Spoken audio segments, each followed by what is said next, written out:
आज मैं तुम लोगों को पढ़ाऊंगा पीरियोडिक क्लासिफिकेशन नीट जेई और क्लास 11 के लिए। तो पहले देखो क्या होगा कि जब बहुत सारे एलिमेंट डिस्कवर हुआ था, साइंटिस्ट को पढ़ने में दिक्कत हो रहा था, तो उन्होंने क्या किया, सेम प्रॉपर्टीज का एलिमेंट जो होता है उसको सेम कॉलम में रख दिया और जो डिफरेंट प्रॉपर्टीज का होता है उसको डिफरेंट कॉलम में रख दिया। ये होता है आपका कॉलम और ये होता है आपका पीरियड। जैसे फर्स्ट कॉलम में क्या लग देता है, lithium, sodium, potassium, rubidium, caesium, francium. ये फर्स्ट कॉलम में यानी कि ये फर्स्ट ग्रुप में रख दिया था। उसी तरह ग्रुप में डिवाइड कर दिया। फिर आपका डोबर्नियर ट्रायड आता है। ट्रायड मीन्स क्या होता है, ट्रायड मीन्स होता है तीन। तब डोबर्नियर ने क्या किया था, तीन एटम को इंक्रीजिंग मासेस के बेसिस पर ले लिया था। जैसे लिथियम, सोडियम, पोटेशियम। लिथियम से सोडियम का मास ज़्यादा है और सोडियम से पोटेशियम का। तो उन्होंने जो ट्रायड में से फर्स्ट और थर्ड का मास का एवरेज करके बीच वाले का मास निकाल दिया था। यही यही होता है डोबर्नियर ट्रायड। तो लिथियम का 7 हो गया और पोटेशियम का 39 हो गया। तो 39 और 7 कितना होगा, 46 divide by 2 is equal to 23। तो डोबर्नियर ट्रायड आपका गया। अब देखो ये वाला मैं कुछ ट्रायड लिख के दिया हूँ आप लोगों को, अगर याद रखना है तो रखो। इसमें नीट में कभी क्वेश्चन नहीं है यहाँ से, लेकिन आपको एक बार देख लेना चाहिए कि कौन सा ट्रायड है। फिर आपका आ गया न्यूलैंड लॉ ऑफ ऑक्टेव। तो जैसे हम हारमोनियम बजाते हैं ना, तो हारमोनियम में क्या होता है, एक धुन होता है ना, सा रे गा। अब देखो मेरे साथ गिनते रहो, सा रे गा मा पा दा नी सा। तो 8 नंबर में फिर से सा आ गया, जो सा 1 नंबर में था वो 8 नंबर में आ गया ना। तो उसी तरह मेंडल ने जब न्यूलैंड ने जब एलिमेंट को अरेंजमेंट किया था उसी बेसिस पर किया था। जैसे hydrogen, lithium, beryllium, boron, carbon, nitrogen, oxygen, fluorine. तो 1 2 3 4 5 6 7 8। तो 8 में जो फ्लोरीन आता है उसी फ्लोरीन हाइड्रोजन का प्रॉपर्टी शो करता है, यानी कि इससे आगे वाला 8 इसका प्रॉपर्टी शो करेगा, इससे आगे वाला 8 इसका प्रॉपर्टी शो करेगा। और बेरिलियम के आगे वाला 8 मैग्नीशियम बेरिलियम के आगे वाला 8 क्या होता है, जैसे या 1 2 3 4 5 6 7 8। तो मैग्नीशियम किसका प्रॉपर्टी शो करेगा, बेरिलियम का। तो ये एक्चुअली डायगोनल रिलेशनशिप होता है, ये आपको याद रखना चाहिए। फिर देखो लॉदरमियर ने क्या किया, लॉदरमियर ने क्या किया कि एटम का प्लेट लिया, उनमें से उसमें वो रे छोड़ दिया और डिफ्रैक्शन करवाया। फिर उस ग्राफ ड्रॉ किया, एटॉमिक मास और एटॉमिक वॉल्यूम। ये बहुत ही ज़्यादा इंपॉर्टेंट है। ये क्या होता है क्यों होता है ये नहीं आता, सिर्फ आता है किसके किसके बीच में ग्राफ था। तो एटॉमिक वॉल्यूम और एटॉमिक मास के बीच में एक ग्राफ था। और इनमें क्या होता है, एल्काली मेटल जो होता है, एल्काली मेटल वो पीक पोजीशन में था। जैसे lithium, sodium, potassium, rubidium, caesium. Alkali metal क्या होता है, जो अर्थ क्रस्ट में पाए जाते हैं उसको हम एल्काली मेटल कहते हैं। फिर आपका आ गया मेंडल। अब देखो मेंडल ने क्या किया, तो मेंडल ने क्या किया, जब मेंडल का समय आया तो 63 एलिमेंट डिस्कवर हो चुका था। तो मेंडल ने उसको अरेंजमेंट करना शुरू कर दिया, लेकिन तब तक इनर्ट गैस यानी कि नोबेल गैस डिस्कवर नहीं होता। तो नोबेल गैस जब डिस्कवर नहीं होता तो उसी टाइम मेंडल ने क्या किया, 7 पीरियड और 8 कॉलम में एलिमेंट को डिवाइड कर दिया। 7 पीरियड और 8 कॉलम में डिवाइड करने के बाद मेंडल ने देखा कि कुछ जगह गैप हो गया। जैसे कि अब एल्यूमिनियम के नीचे वाला जो एलिमेंट है वो डिस्कवर नहीं हुआ था, लेकिन उसके नीचे वाला डिस्कवर हो गया था।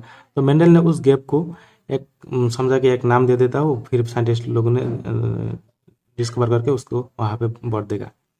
तो मेंडल ने एल्यूमिनियम के नीचे वाला जो एटम था वहाँ पे मेंडल ने क्या किया, उस गैप में एक नाम दे दिया। एल्यूमिनियम के नीचे वाला को एक एल्यूमिनियम, एक सिलिकॉन, गैलियम के नीचे सिलिकॉन के नीचे वाला को एक सिलिकॉन नाम दिया।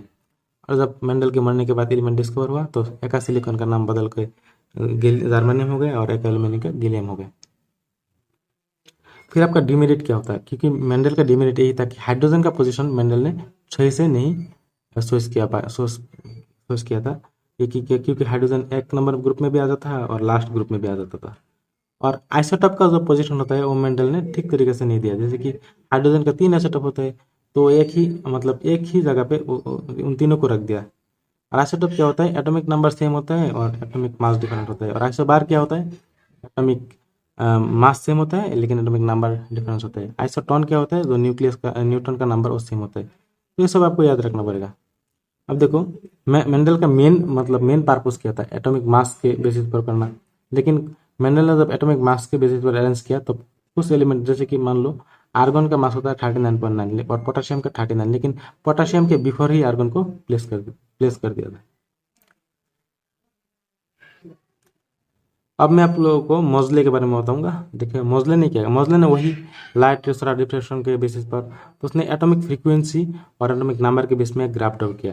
तो सीधा स्ट्रेट लाइन गया था। उसने पहले एटॉमिक मास के बीच में भी ड्रॉ किया था, फ्रीक्वेंसी वर्सेस एटॉमिक मास, लेकिन वो स्ट्रेट लाइन नहीं गया था, लेकिन ये वाला स्ट्रेट लाइन गया, ये इंपॉर्टेंट है। अब देखो एटॉमिक नंबर अगर मोर देन 100 हो गया तो आप नाम कैसे लिखोगे उसका? जैसे उसके लिए आपको क्या करना पड़ेगा, देखिए जीरो होता है नील, 1 and 2 by 6 hex 8 ऑक 3 ट्राई 4 क्वाड 5 पेंट 7 हेप्ट 9 इन। तो 114 ये मोर देन 100 थे ना, इसका नाम आप इन्हीं में से लिखोगे। ये देखो इसी तरीका को यूज करके लिखोगे। तो 114, तो 1 में क्या हो गया आन, 1 में आन, और 4 में क्या हो गया क्वाड। तो आन आन क्वाड, और लास्ट में यम लगा दो, ununquadium, symbol U U U Q.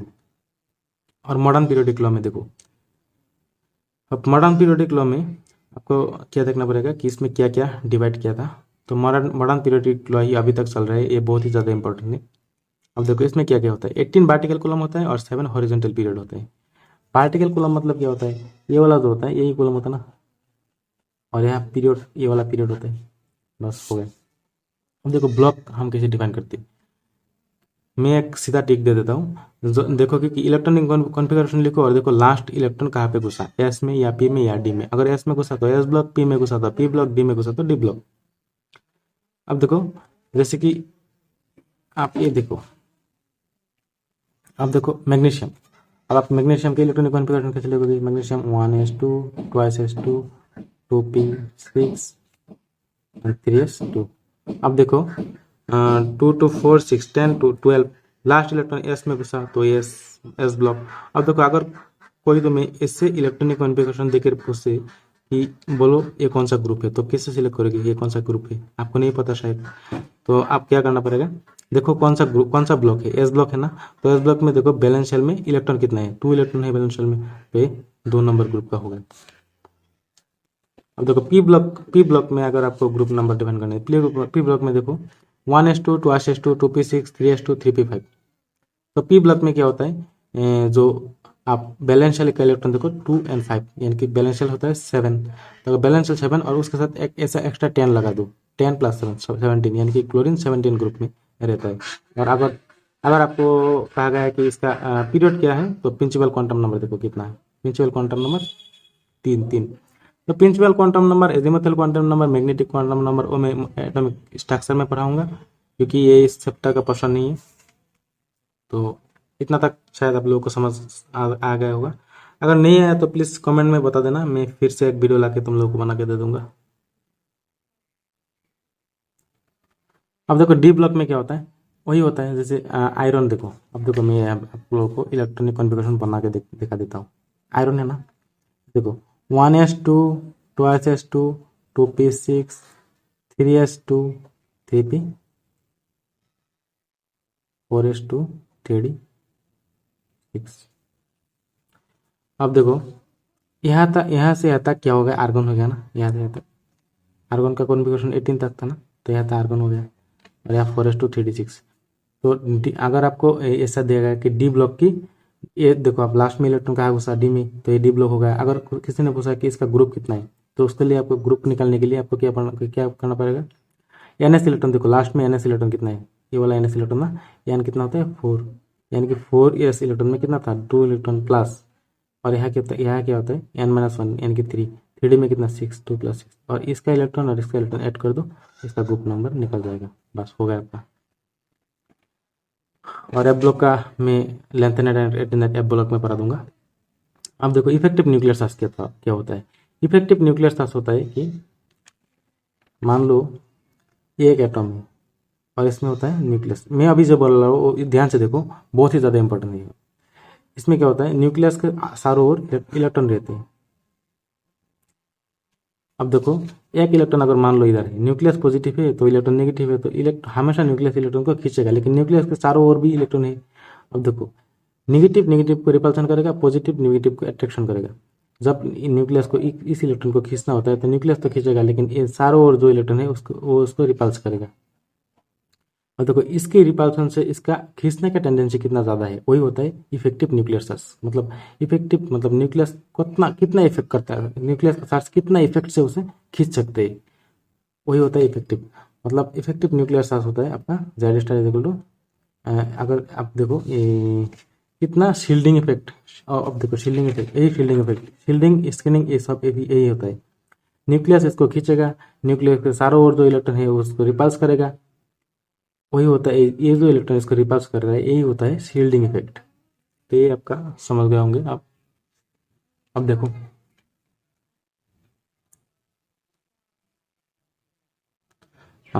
Shielding effect किसका ज़्यादा है, एस का, पी का, डी का, क्योंकि एस इलेक्ट्रॉन जो होता है वो पास न्यूक्लियस के पास रहती है, तो वो इलेक्ट्रॉन को ज़्यादा रिपल्स करते हैं, इसके लिए इसका एस का शील्डिंग इफेक्ट ज़्यादा होता है, पी का उससे ज़्यादा, फिर से उसके उससे कम, डी का उससे कम, एफ का उससे कम। अब इफेक्टिव न्यूक्लियर चार्ज निकालने के लिए आपको क्या करना पड़ेगा, तो इफेक्टिव न्यूक्लियर चार्ज निकालने के लिए आपका फॉर्मूला देता हूँ, जैसे मान लो ए होता है इफेक्टिव न्यूक्लियर चार्ज, तो effective Z minus sigma, shielding effect कितना होता है माइनस सिग्मा। तो स्क्रीनिंग कांस्टेंट जो होता है, स्क्रीनिंग या शील्डिंग कांस्टेंट जो होता है, sigma is equal to 0.35 into number of electron in last shell except test electron plus 0.85 into number of electron in second last shell. हम देखो एक निकालते कैसे, मान लो नाइट्रोजन है 1s2 2s2 2p3, इसके लिए स्कैनिंग कांस्टेंट आपको निकालना पड़ेगा कैसे, पहले देखो 0.35 ये फॉर्मूला से लिख लो, फॉर टेस्ट इलेक्ट्रॉन को छोड़ दो, लास्ट बैलेंस शेल में इलेक्ट्रॉन कितना था 5, तो एक टेस्ट इलेक्ट्रॉन होता है उसको छोड़ दो, बाकी कितना हो गया 4, तो 4 इंटू 0.35 प्लस इधर 2 में लिख दो 2 और इधर 0.85, 2 इंटू 0.85 3.1 हो गया ना आपका। अब देखो बैलेंस शेल में बहुत लोगों को दिक्कत होता होगा शायद, इसलिए मैं एक एक जगह पे पूरे बैलेंस शेल का वो कॉन्फ़िगरेशन लिख दिया, जैसे 1s 2s 2p, अगर इन तीनों में से आपको बैलेंस शेल सेलेक्ट करना पड़ेगा तो 2s 2p करोगे, 1s 2s 2p 3s 3p, इनमें से करना पड़ेगा तो 3s और 3p करोगे, 1s 2s 2p 3s 3p 3d, इनमें से करना पड़ेगा तो 3d को करोगे, हो गया ना। अब देखो रेडियस, अब रेडियस के मैं 3-4 रेडियस बता दूंगा, वो हो जाएगा आपका। अब देखो कोवैलेंट रेडियस क्या होता है, एटम और एटम के बीच में जो रेडियस होता है, यानी कि इस एक एटम का न्यूक्लियस दूसरे एटम का न्यूक्लियस, इन दोनों के बीच में एक डिस्टेंस होता है, इसे हम कहते हैं covalent radius. Van radius molecule के बीच में होता है, ये एक मॉलिक्यूल, इन दोनों मॉलिक्यूल के बीच में जो रेडियस होता है उसका हम वैन रेडियस कहते हैं। क्रिस्टल और मेटालिक रेडियस, मेटल के बीच में जो रेडियस होता है उसका metallic radius. Ionic radius, cation और एनायन के बीच में जो रेडियस होता है उसको हम कहते हैं आयनिक रेडियस। अब देखो कौन सा रेडियस सबसे ज्यादा बड़ा है, कौन सा छोटा है, ये देखो बांडारोल रेडियस होता है सबसे बड़ा, फिर उसके बाद मेटालिक, फिर उसके बाद कोवैलेंट, छोटा छोटा, तो ये डिक्रीजिंग ऑर्डर पे जा रहा है, बांडारोल सबसे बड़ा, उसके छोटा है ये, उससे छोटा है, तो बीएमसी से आप याद क्या करना है, याद रखना है बांडारवाल, मेटालिक, कोवैलेंट, बस हो गए। अब देखिए सोडियम एक इलेक्ट्रॉन को लॉस करके Na+ हो गया, तो इसमें क्या होगा देखिए, यहाँ देखिए ये देखो सोडियम, सोडियम का इलेक्ट्रॉन कितना था 11, अब जब एक इलेक्ट्रॉन लॉस कर दिया तो ये Na+ हो गया ना, तो इसमें इलेक्ट्रॉन तो 11 ही था, ये प्रोटॉन तो 11 ही था, प्रोटॉन 11 इसमें भी है, प्रोटॉन 11 इसमें भी, इलेक्ट्रॉन 11 था और इसमें इलेक्ट्रॉन 10 हो गया।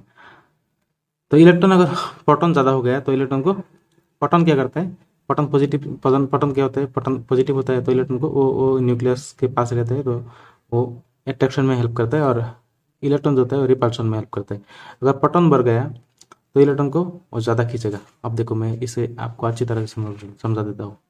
अब देखो इधर एक एटम है, तो इधर अगर 10 प्रोटॉन हुआ, 10 प्रोटॉन हुआ और 10 इलेक्ट्रॉन हुआ तो ये खींचेगा उतना ही टेंडेंसी खींचेगा। अगर 9 इलेक्ट्रॉन हुआ तो ये प्रोटॉन ज़्यादा, मतलब ज़्यादा एनर्जी से खींच सकता है। अगर 8 इलेक्ट्रॉन हुआ और भी ज़्यादा टेंडेंसी से खींच सकता है। तो जितना ज़्यादा प्रोटॉन होगा उतना इलेक्ट्रॉन को खींचेगा और उतना ही साइज छोटा हो जाएगा, तो ये होता है। अब ये तो आपको याद, ये वाला जो मैंने बोला ये काफ़ी ज़्यादा इंपॉर्टेंट है। तो जब इसका प्रोटॉन सेम था, इलेक्ट्रॉन कम हो गया, तो ये प्रोटॉन इस इलेक्ट्रॉन को बहुत ज़्यादा एनर्जी से खींचेगा, तो इलेक्ट्रॉन एटम का साइज छोटा हो जाएगा। यानी कि पॉजिटिव चार्ज जब भी बढ़ेगा एटम का साइज तब भी छोटा हो जाएगा। और देखो निगेटिव चार्ज बढ़ने से क्या होता है, पहले इसमें क्लोरीन में 17 प्रोटॉन था और 17 इलेक्ट्रॉन था, लेकिन उसने जब एडिशनल इलेक्ट्रॉन ले लिया तो इसमें प्रोटॉन तो सेम ही था, 17 इलेक्ट्रॉन बढ़ गया, तो खींचने का टेंडेंसी भी कम हो गया, तो इसका साइज भी बढ़ गया। तो जितना ज़्यादा निगेटिव चार्ज बढ़ेगा उतना ज़्यादा साइज बढ़ेगा, ये आपको याद रखना पड़ेगा। जितना ज़्यादा पॉजिटिव चार्ज बढ़ेगा उतना साइज छोटा हो जाएगा, जितना निगेटिव बढ़ेगा उतना ही साइज बड़ा हो जाएगा। फिर देखो ये जो मैंने वही लिख दिया, फिर जेड स्टार बढ़ेगा, यानी कि जेड इफेक्टिव न्यूक्लियर चार्ज होता है कि स्कैनिंग कांस्टेंट को अगर आप निकाल दो, जितना इफेक्टिव न्यूक्लियस में चार्ज खींचने का टेंडेंसी रहता है, उसको हम इफेक्टिव न्यूक्लियर चार्ज कहते हैं। यानी कि स्किनिंग इफेक्ट को छोड़ के न्यूक्लियस जितना ज़्यादा खींच सकता है, क्योंकि उसको ओवरकम करना है। अब मानो अब देखो मैं एक बात बताऊँ, यहाँ दो लोग हैं, दो इंसान हैं, इसका एनर्जी भी जितना है, इसका एनर्जी इससे मतलब थोड़ा ज़्यादा है। तो जितना एनर्जी सेम एनर्जी जितना था वो तो इसको मेंटेन करने ही लग जाएगा। मान लो तुम्हारे पास 10 रुपये है और किसी के पास और 15 रुपये है, तो तुम लोगों को बैलेंस कैसे होगी? बैलेंस होगा तो तुमको क्या करना पड़ेगा, 15 रुपये वाला ने 10 रुपये इसको दे दिया और इसने भी 10 दे दिया, तो जीरो हो गया, इसका पास हो गया। तो इसका ये पास जो होता है यही होता है इसका इफेक्टिव, मतलब ये पास अभी रह गया, तो वही होता है इफेक्टिव न्यूक्लियर चार्ज कि कितना स्क्रीनिंग को दे दिया और कितना उसके पास अभी तक है। तो पॉजिटिव चार्ज इंक्रीज होने से क्या होता है, साइज डिक्रीज हो जाता है, और नेगेटिव चार्ज बढ़ने से साइज इंक्रीज होता है। और इफेक्टिव न्यूक्लियर चार्ज बढ़ने से साइज क्या होता है, डिक्रीज हो जाता है, क्योंकि इफेक्टिव न्यूक्लियर चार्ज बढ़ेगा तो इलेक्ट्रॉन को खींचेगा, साइज छोटा हो जाएगा। और देखो सिंगल बन में साइज छोटा होता है, उस डबल बन में फिर ट्रिपल बन में, क्यों? क्योंकि परसेंटेज ऑफ एस कैरेक्टर कैसे निकलती है? जैसे sp3 में एस का परसेंट कितना था sp3 में, तो sp3 में एस का परसेंट ऐसे लिखो, एस का 1 और टोटल कितना था 4 × 100, यानी कि 425%। तो परसेंटेज ऑफ एस कैरेक्टर जितना ज़्यादा होगा उतना ही छोटा हो जाएगा एटम। इसका साइज बड़ा, इसका फिर आपका और साइज इसका बड़ा, फिर इसका छोटा, फिर इसका छोटा, ये वाला गलत हो गया। तो ये देखो इसका सबसे छोटा, क्योंकि इसका 25% एस कैरेक्टर था, इसका 33 और इसका शायद 50% था। हो गया ना ये आपका। अब हाइब्रिडाइजेशन कैसे निकलते हैं sp3, वो वाला मैं आपको केमिकल बॉन्डिंग में कराऊंगा, तो हो गया आपका। और पीरियोडिक टेबल में क्या होता है, एस देखो लेफ्ट टू राइट जाओगे तो साइज डिक्रीज होगा और टॉप टू बॉटम में साइज इंक्रीज हो जाएगा। फिर आपका आ गया आयनाइजेशन एंथैल्पी। तो आयनाइजेशन एंथैल्पी के लिए क्या क्या होता है, देखो निगा, एक ठीक है, निगा न्यूट्रल आइसोलेटेड गैसियस एटम, यानी कि एक गैसियस एटम की आप इलेक्ट्रॉन को निकाल दो, उसी वही होता है आयनाइजेशन एंथैल्पी। देखो सोडियम एक गैस था, उसमें एक इलेक्ट्रॉन निकाल दिया तो सोडियम प्लस हो गया, इसका प्रोटॉन हो गया 11 और इलेक्ट्रॉन हो गया 10। तो जो पहला इलेक्ट्रॉन आपने हटा दिया उसके लिए जो एनर्जी होता है उसको हम कहते हैं फर्स्ट आयनाइजेशन एनर्जी, और दूसरे के लिए हम सेकेंड आयनाइजेशन एनर्जी। फिर आपका आ गया आयनाइजेशन एंथैल्पी, देखियो जेड स्टार, यानी कि एटम जितना छोटा हो जाएगा, एटम जितना भी छोटा हो जाएगा उससे इलेक्ट्रॉन निकलना उतना ही दिक्कत हो जाएगा, क्योंकि न्यूक्लियस उसको उतनी ही ज़्यादा टेंडेंसी से खींचेगा, तो इलेक्ट्रॉन निकलने में दिक्कत हो जाएगा। तो जितना ज़्यादा इफेक्टिव न्यूक्लियर चार्ज बढ़ेगा उतना ज़्यादा आयनाइजेशन एंथैल्पी बढ़ जाएगा, जितना ज़्यादा स्क्रीनिंग इफेक्ट बढ़ेगा उतना ही कम हो जाएगा, क्योंकि स्क्रीनिंग इफेक्ट बढ़ने से इलेक्ट्रॉन को रिपल्शन होता है, तो इलेक्ट्रॉन अपने आप ही चला जाता है, तो थोड़ा सा एनर्जी देने से ही वो चला जाएगा। फिर पिनेट्रेशन इफेक्ट मतलब होता है कि जितना ज़्यादा इलेक्ट्रॉन न्यूक्लियस के पास रहता है उतना ही ज़्यादा उसको न्यूक्लियस खींचते हैं, और एस इलेक्ट्रॉन सबसे ज़्यादा पास रहता है, पी उससे ज़्यादा, फिर पी उससे कम, फिर डी उससे कम, फिर एफ उससे कम। तो हो गया है आपका। अब देखो स्टेबिलिटी के बेसिस पे एक जितना ज़्यादा स्टेबल होगा उतना ही ज़्यादा इलेक्ट्रॉन को हटाने में आपको दिक्कत होगी, क्योंकि इलेक्ट्रॉन स्टेबल से अनस्टेबल क्यों होगा, तो P6 में सबसे ज़्यादा स्टेबल होता है, D10 में उससे कम, और P3 में। ये देखो ये फुलफिल है ना इलेक्ट्रॉन, फुलफिल कैसे, देखो पी में सब शेल कितना होता है, पी शेल में सब शेल होता है 3, 1 2 3। अब देखो इलेक्ट्रॉन आप अगर भरोगे तो ऐसे भरोगे ना, ऐसे इलेक्ट्रॉन बढ़ता है ना, तो 6 इलेक्ट्रॉन हो गया तो ये फुलफिल हो गया, तो इलेक्ट्रॉन यहाँ से छूटेगा क्यों, यहाँ से नहीं छूटने वाला। फिर आपका डी में 10 था, डी में क्योंकि 5 सब शेल था डी में, तो ये भर दो। अब देखो पहले फुलफिल करो, पी का साइज छोटा होता है, पहले होता है ना, पी पहला आ जाता है, इसलिए ये ज़्यादा स्टेबल होगा।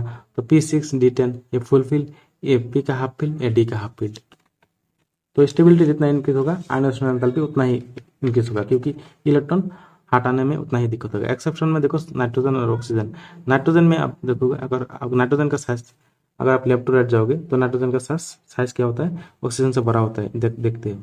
लेकिन इसका आयनाइजेशन एंथैल्पी ज़्यादा होता है, क्यों होता है, क्योंकि इसमें स्टेबल होता है हाफ फील्ड इलेक्ट्रॉन के लिए। जैसे पी सबसेल में 3 इलेक्ट्रॉन था, लेकिन ऑक्सीजन में 4 इलेक्ट्रॉन है, इसीलिए ये ज़्यादा स्टेबल होता है ऑक्सीजन से। अब देखो electron gain enthalpy. Electron gain enthalpy क्या होता है कि एक इलेक्ट्रॉन लेने के बाद जितना एनर्जी छोड़ता है उसको हम कहते हैं इलेक्ट्रॉन गेन एंथैल्पी। तो देखो एक neutral isolated gaseous atom chlorine है और इसने एक इलेक्ट्रॉन अगर एक्सेप्ट कर लिया तो क्लोरीन माइनस हो गया, तो उसके लिए वो जितना एनर्जी छोड़ेगा उसको हम कहते हैं इलेक्ट्रॉन गेन एंथैल्पी। तो इलेक्ट्रॉन एफिनिटी और इलेक्ट्रॉन एफिनिटी का होता है एक इलेक्ट्रॉन को खींचने का टेंडेंसी और एक लेकर एनर्जी देने का जो होता है ये इलेक्ट्रॉन गेन एंथैल्पी। दोनों का डिफरेंस आप लोगों को पता चल गया। तो ये 0 केल्विन में मेजरमेंट किया जाता है, ये 0 केल्विन में आपको देखना पड़ता है इसको, यही डिफरेंस होता है। तो इलेक्ट्रॉन एफिनिटी और इलेक्ट्रॉन गेन एंथैल्पी आपको समझ आ गया होगा। तो अब देखो इलेक्ट्रॉन गेन एंथैल्पी नेगेटिव होता है और इलेक्ट्रॉन एफिनिटी पॉजिटिव होता है। अब देखो इसका जो ट्रिक है, साइज जितना ज़्यादा बढ़ेगा इलेक्ट्रॉन गेन एंथैल्पी उतना ही कम हो जाएगा, जितना ज़्यादा स्टेबल होगा उतना कम हो जाएगा, जितना पिनेट्रेशन इफेक्ट हो जाएगा उतना इलेक्ट्रॉन गेन एंथैल्पी क्या होगा, बढ़ जाएगा। तो एक एक्सेप्शन में देखो chlorine bromine iodine, electron gain enthalpy fluorine का ज़्यादा होना चाहिए था लेकिन फ्लोरीन का नहीं हुआ। क्यों नहीं हुआ? क्योंकि फ्लोरीन का साइज छोटा है, फ्लोरीन का साइज छोटा होगा तो इलेक्ट्रॉन का रिपल्शन मतलब इलेक्ट्रॉन आसपास ही रहता होगा, इसलिए वो दूसरा इलेक्ट्रॉन खींच नहीं पाएगा। देखो कैसे होता है कि फ्लोरीन का साइज इतना छोटा होता है और क्लोरीन का इतना बड़ा होता है। जब फ्लोरीन के आसपास इलेक्ट्रॉन रहता है न्यूक्लियस का, तो ये न्यूक्लियस बाहर से इलेक्ट्रॉन खींच ही नहीं पाएगा क्योंकि ये इलेक्ट्रॉन उसको रिपल्शन कर देगा। लेकिन क्लोरीन का साइज बड़ा होता है तो इलेक्ट्रॉन दूर दूर रहता है, तो दूसरे इलेक्ट्रॉन को खींचने में उतना दिक्कत नहीं होगा जितना क्लोरीन में होता है। इसलिए आयनाइजेशन जो इलेक्ट्रॉन गेन एंथैल्पी वो क्लोरीन का होता है ज़्यादा, फिर फ्लोरीन का, फिर ब्रोमीन का, फिर आयोडीन का। अब देखो इलेक्ट्रॉन नेगेटिविटी क्या होता है, पॉजिटिव मतलब इलेक्ट्रॉन को, वही इलेक्ट्रॉन को खींचने का टेंडेंसी। अब जितना ज़्यादा पॉजिटिव चार्ज होगा उतना ही क्या होगा कि एटम को इलेक्ट्रॉन खींचने का टेंडेंसी उतना ही ज़्यादा होगा। यानी कि पॉजिटिव चार्ज बढ़ने से वो दूसरे इलेक्ट्रॉन को खींच सकता है, नेगेटिव चार्ज बढ़ने से इलेक्ट्रॉन को रिपल्स कर देगा। sp का इलेक्ट्रोनेगेटिविटी ज़्यादा है 50%, फिर sp2 का, फिर sp3 का। तो इलेक्ट्रोनेगेटिविटी sp का ज़्यादा होता है, sp2 का, फिर उससे कम sp3 का।